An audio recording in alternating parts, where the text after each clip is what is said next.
What is up, YouTube? Welcome to Premium MMA. My name is Hydro, aka Big Splash, and I'm here to give you my UFC 287 Alex Pereira versus Israel Adesanya prediction, picks, and bets. Let's get straight into it. We got Jaqueline Amorim 6-0 versus Sam Hughes 7-5. This is a good matchup for Jaqueline for a UFC debut. I think she could do whatever she wants with Sam Hughes. Sam Hughes is a good fighter. Don't get me wrong. She's a good fighter. She's a good all-around fighter, but I think she's honestly just the gatekeeper of the debuters getting into the UFC. And this is a perfect matchup for Jaqueline. I think Jaqueline is going to try to wrestle Sam Hughes, go for the takedowns, and just try to get her out of there in the first round. So I think this fight's gonna go. I honestly think this fight might go under 1.5, 2.5 rounds, whatever the odds are, the bets are. So yeah, Jaqueline's the pick here. She's really aggressive. She could strike, and she's able to set up her takedowns with her striking, which is really nice. That's really, high IQ level up there, and I think that's UFC IQ level, and I think she can and will do whatever she wants to Sam Hughes, especially on the ground, and she will get the finish, and she will be looking for the finish. So the pick here is Jaqueline, and she's going to keep her O, and I'm just excited to see who her next opponent will be in the UFC. So the pick here is Jaqueline. On to the next one. Next up, we got shayilan nuerdanbieke versus Steve Garcia. Don't let Shayilan's record fool you. He's 39-10. He has a lot of fights. That's a lot of fights. He has damn near 40 wins with only 10 losses. That's a lot of fights. And this is UFC. It's not like it's boxing where you could go 100-0, This is MMA. All around fighting. Don't think just because he has 10 losses, don't let that fool you. He's a knockout artist. I think he has like 19 knockouts, 12 submissions, something like that. They're in the double digits. And a bunch of first round finishes. So Shayilan, he's dangerous. He's dangerous in the octagon. And he is going against Steve Garcia, who is also dangerous. He has great striking. I would say he's primarily a striker. I wasn't able to see too much of his ground game watching footage, but he is a southpaw. I tend to like the southpaw fighters because everybody knows southpaw. Southpaws know how to fight. Them lefties are crazy. And but yeah, Steve Garcia here, he's a great striker, and I think this is a good matchup for Shayilan. But I think Shayilan will be able to find a knockout. Don't let his stats fool you as well. It says here 2.17 strikes landed per minute, and then he absorbs almost 6 strikes. That don't look good, it don't sound good, but he has power. And watching this footage, his striking didn't look as bad as what on paper says. So I think power is gonna affect Steve Garcia here, and Shayilan's the pick. And honestly, I'm pretty confident in him. I'll put him in a parlay piece. Actually, let me recheck my notes. Let me check my notes real fast. I think I have him in a parlay piece. I can give y'all my 3-way parlay and my underdog of the week. Yes, Shayilan nuerdanbieke is a leg in my parlay piece. I do a 3-leg parlay piece, and I moneyline one underdog every week. I'll do side bets here and there on under and over rounds, but I really don't mess with those because I don't like those. You never know in the UFC. You literally never know. You barely even know if the favorite is gonna win the fight for you. But yeah, I got Shayilan in this fight. I think he will be able to beat Steve Garcia in the striking, unless Steve Garcia has been going crazy with the striking, because I think this is gonna stay on the feet. Unless Steve Garcia is outpointing and outstriking Shayilan will try to use his wrestling. But other than that, I don't think Shayilan's going to need his wrestling. I think Shayilan is a better striker than Steve Garcia. And Steve Garcia is not that tough. He will curl up and he will quit. It's not that he will quit, but he'll just curl up in a ball and just, that shows that he's, submitting basically, or he's he's quitting the match. But I think shayilan here could get the knockout or TKO. I think this is gonna go under rounds as well. So the pick here is shayilan, and he's also part of my parlay piece. On to the next one. Next up, we got Ignacio Bahamondes, 13-4 versus Nicolas Motta, 13-4 as well. This is also a great matchup. These are two great strikers, and I just think Ignacio is going to be the better striker in this matchup, just because he throws kicks. Literally, Motta has power. Don't underestimate Motta. He's came through as a huge underdog before and knocked out his opponent.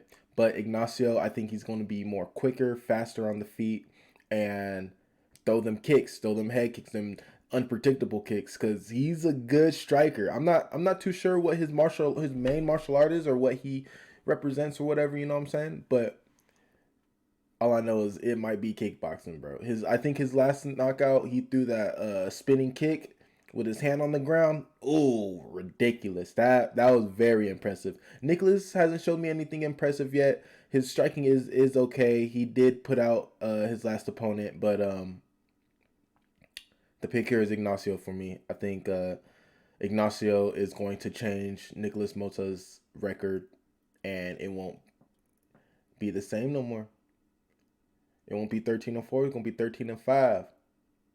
And to be honest, let me double check in my notes again, because I don't remember who my parlay pieces are. He is not a parlay piece. Don't put your money on him. Nah, but Ignacio, I think Ignacio will be able to outstrike Nicolas Motta even in decision. I don't think Nicolas Motta is very aware on the feet. He's actually really good on the feet, and he's very aware on the feet. But Ignacio is gonna put on that volume and outstrike Motta for sure. Maybe get a knockout if he finds his chin. So the pick here is Ignacio Bahamondes. Next up, we got Cynthia Calvillo, 9-5-1 versus Loopy Godinez. This is a good matchup for Loopy. I'm going with Loopy in this one because I don't know. Cynthia, you just can't trust her. She's a great strawweight. She's a great fighter, but she's just it's just if she wants to show up or not. And she has quit in a fight. She's given up in a fight. I think it was gonna go to the third round, and she gave up. She was like, no, I don't want to fight no more. So that's really iffy to me. That's like that fighter who did that to you broke your spirit. And Loopy, on the other hand, she's ready to go. She's fired up. She's been winning her fights. She's outstriking these girls. She's wrestling these girls. And she's a really good strawweight, I believe. In my opinion, she's one of my favorite strawweights. So the pick here is Loopy, and I think she could get it done, and she could do whatever she wants to Cynthia in the stand-up or the grappling. So the pick here is Loopy. Next up, we got Gerald Meerschaert versus Joe Pyfer. Gerald Meerschaert is 35-15. Joe Pyfer is 10-2. I got Joe Pyfer in this matchup. Joe Pyfer he's a dog. He's relentless. He's a fighter. He goes in there to fight, and he goes in there to win. He's always fired up before the fight. He might be nervous. It's probably nerve-wracking before, every fight with any fighter, but he looks like he's not nervous. He's just ready to go in there and just maul and just beat up these guys and get his money and get out there. And so I got Joe Pyfer in this matchup. Gerald, I was looking at Gerald's footage. He just looks like a ordinary average UFC fighter. He's not bad. He's decent. He has good hands. He has good grappling. His takedowns could be better if he would put his striking behind his takedowns, but he don't do that. He just tries to strike with you, and then if he is getting pieced up, he just throws himself at you, like at your legs, and you could see that from a mile away. And I think Joe Pyfer here will see that from a mile away. I think Joe Pyfer will outstrike Gerald and will outscramble Gerald as well. So the pick here is Joe Pyfer, and Joe Pyfer is another leg to my 3-leg parlay. So far is Joe Pyfer and shayilan nuerdanbieke. So on to the next one. I love this one, y'all. Next up, we got Chris Barnett versus Chase Sherman. Chris Barnett is one of my favorite fighters right now in the UFC. Even like when he had stepped in the UFC, because I was like, who is this little ass 5'9", fat 300-pound dude? Bruh.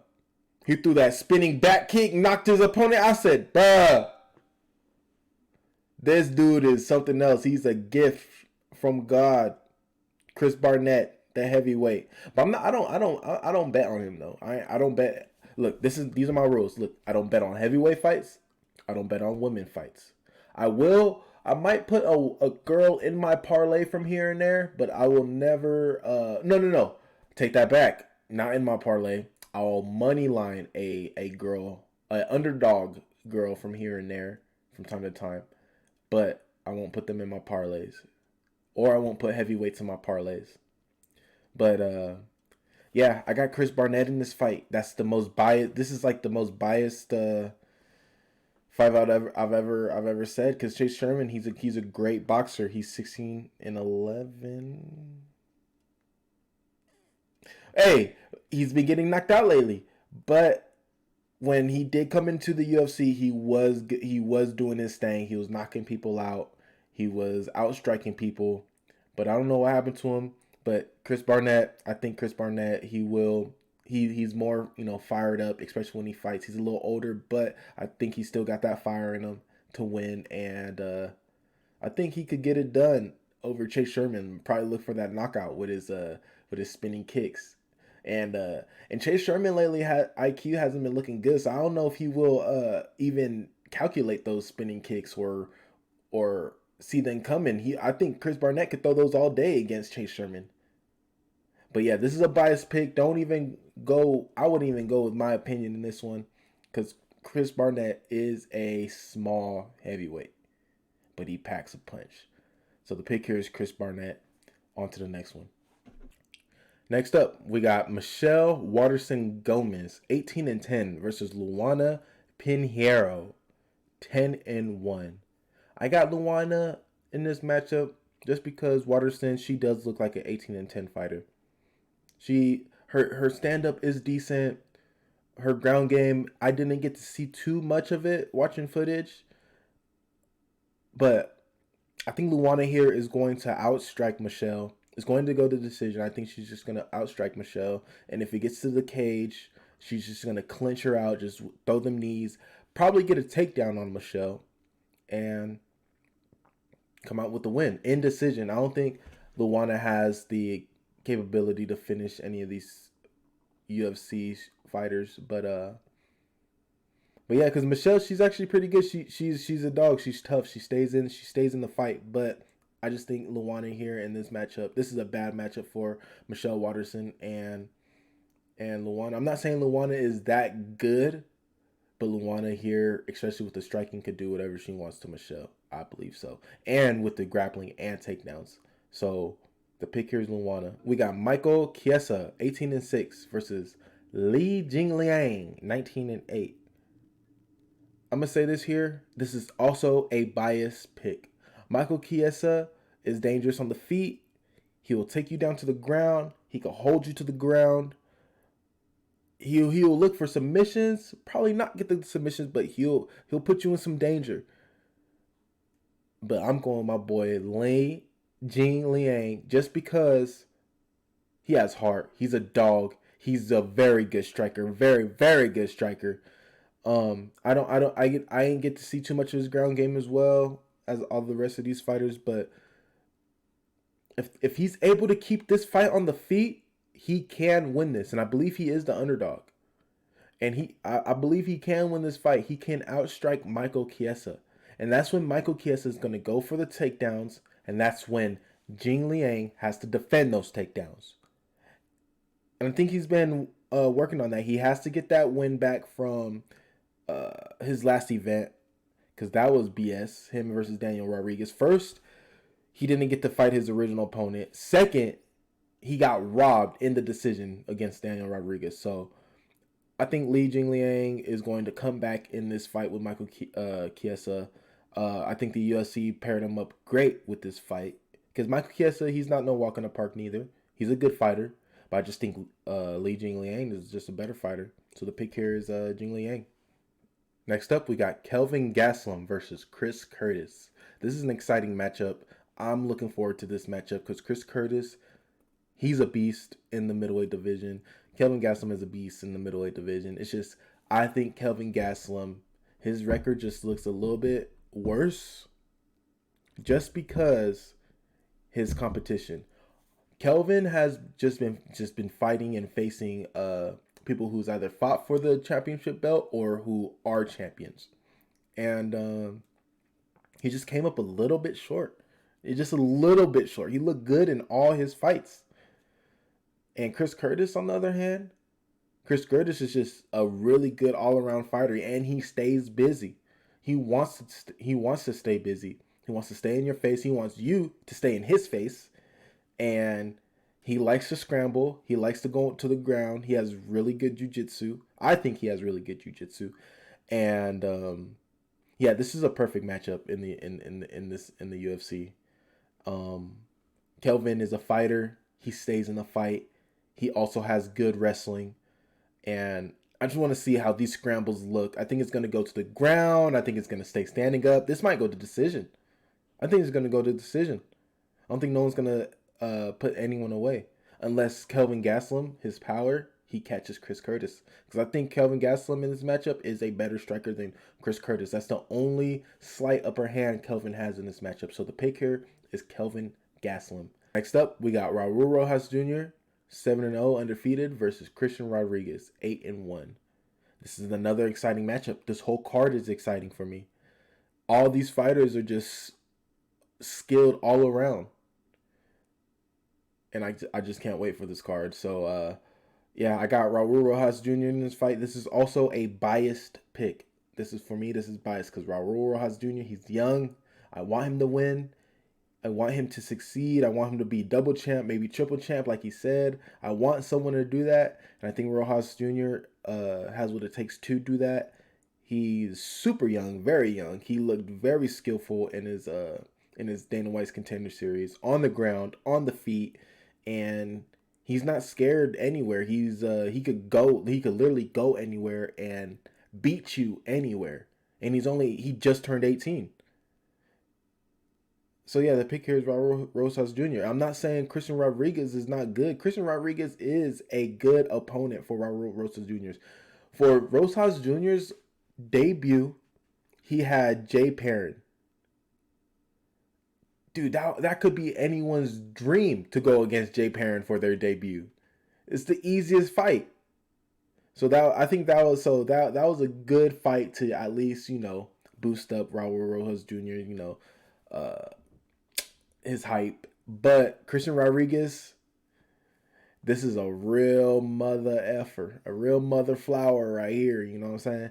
Christian Rodriguez is no joke on the feet. On the ground, not too sure. I think Rojas Jr. does have Christian Rodriguez on the ground game.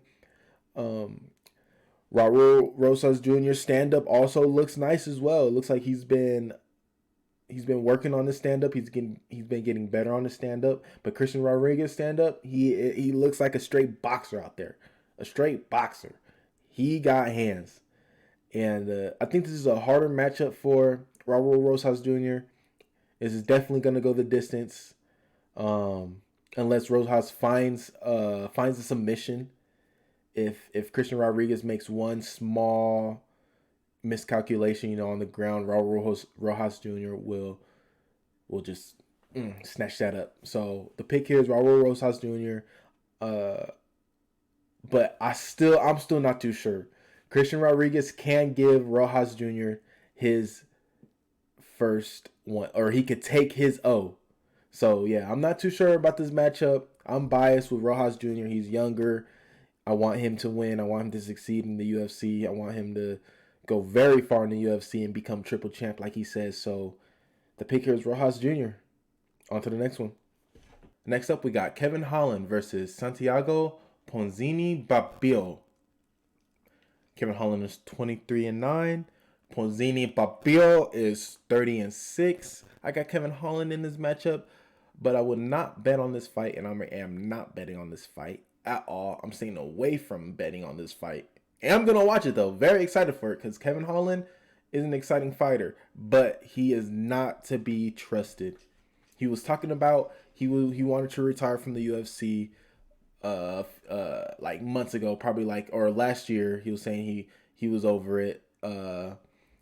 He looks like he's not trying no more. We don't know what he's doing out of camp or out of when he has a fight. You don't know if he stays training, which I doubt. If you go on his Instagram, if you go on his social media, it don't look like he's training. It just looks like he's partying. But Santiago, on the other hand, he's serious about this, and he's not as known or as higher ranking as Kevin Holland. So this is a good matchup for Santiago if he's able to pull out the win. It's a good win for Santiago if he's able to pull this off. But I got Kevin Holland in this one. I think Kevin Holland is the better striker.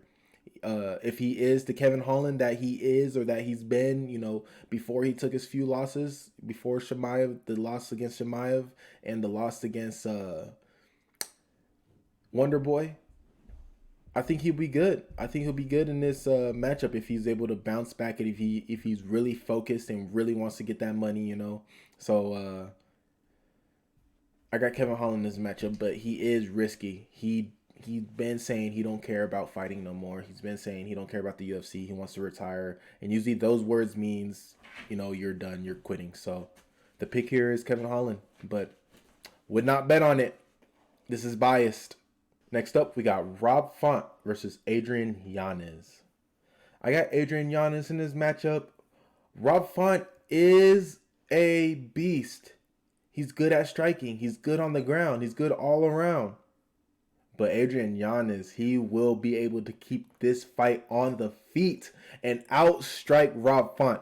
Maybe find the knockout. Yanez has power. Yanez has great striking skills. He's a great boxer. He's able to defend takedowns really, really good. As you can see here, it's 100%. And he don't even look for takedowns. He don't even go to the ground because he relies on his striking, which Rob Font also relies on his striking as well. He is mostly a striker, and I think Adrian Yanez here is the better striker. So I got Adrian Yanez in this matchup. Next up, we got Gilbert Burns versus Jorge Masvidal. I keep saying all the matchups are exciting. Like I said, this is a very exciting card. I love this card, and I cannot wait for this card. We got Gilbert Burns versus Jorge Masvidal. That's like, what? Jorge Masvidal is coming back after like a year or two away. Gilbert Burns is going into this fight off of like 2 wins, 2 finishes. Like, don't play with my boy Gilbert. I got Gilbert all the way in this matchup. And he is the 3rd leg to my parlay. So my 3-leg parlay of UFC 287 is Gilbert Burns, Joe Pyfer, and shayilan nuerdanbieke. That's my 3-leg parlay right there. And I'll get to my other bet in a moment. But yeah, that's my 3-leg parlay. Gilbert Burns, Joe Pyfer, shayilan nuerdanbieke. And I like those 3. Actually, and I like this card. So that's my 3-leg parlay right there. But yeah, I'm going with Gilbert just because I think Gilbert's just a better all-around fighter. Gilbert will destroy Jorge Masvidal on the ground. He will be able to finish Jorge Masvidal if it gets to the ground. He is a beast when it comes to striking. He's not the best at striking, but when he does strike, he can eat punches. He has a chin, and when he eats punches, he will counter you, and he hits hard. He's a heavy-handed welterweight. So so I got Gilbert Burns in this matchup. Jorge Masvidal is a good striker, good boxer, but I think I don't know. I just wouldn't trust him nowadays. So all my money is in on Gilbert Burns. Next up, we got the main event: Alex Pereira versus Israel Adesanya. Whew. I got Alex Pereira in this one. Alex Pereira is my underdog of the week, and I moneylined Alex Pereira. I put 1 unit on him. I also put 1 unit on my 3-leg parlay. But yeah, and I threw a unit on Alex Pereira. Just moneylined him. and I think he will be able to win this fight, because if Israel Adesanya does have a different plan, say for instance, if it's not just going to be striking the whole time, because Alex Pereira will end up knocking out Izzy. That's just how it is, or even out striking Izzy. And everyone can say Izzy's a better striker. No, Alex Pereira is the better striker in this matchup. And if Israel Adesanya has a different game plan to take this to the ground, I think that's going to be a bad idea, because Alex Pereira is a brown belt. It's just that he knocks out all his opponents, so they don't get the chance to take him down. So no one's able to see what he has on the ground. But I think he has a secret, slick ground game. And even in the Israel Adesanya fight, even in their first fight in the UFC, he defended Izzy most of Izzy's takedowns. I think Izzy probably got like 1 takedown on him out of 3. Alex Pereira, it says 100% because he did shoot for 1 takedown, but he got that 1 takedown. So that's what I'm saying. I think on the ground, he will be able to scramble with Israel, will be better in the scrambling, will be able to get better positioning in the scrambling, probably look for a submission if it does end up on the ground, or maybe just let Israel back up. But maybe Alex Pereira is coming into this like, don't fuck with me. Don't fuck with me. I'm MMA now. I know everything. He's a brown belt. So that means he's been working on his jiu-jitsu for about like 5 years now. 3 to 5 years, I believe. Yeah, the pick here is Alex Pereira. He is my underdog of the week, and I have 100% certainty that he is going to win this fight and defend his belt. This is going to be his first belt defense versus a person who he just took the belt from. So very exciting. I love it. UFC 287. I love what the UFC is doing. My name is Hydro, aka Big Splash, and this is Premium MMA. And thank y'all for tuning in. And if y'all enjoyed this video, like and subscribe. And I'll see you in the next one.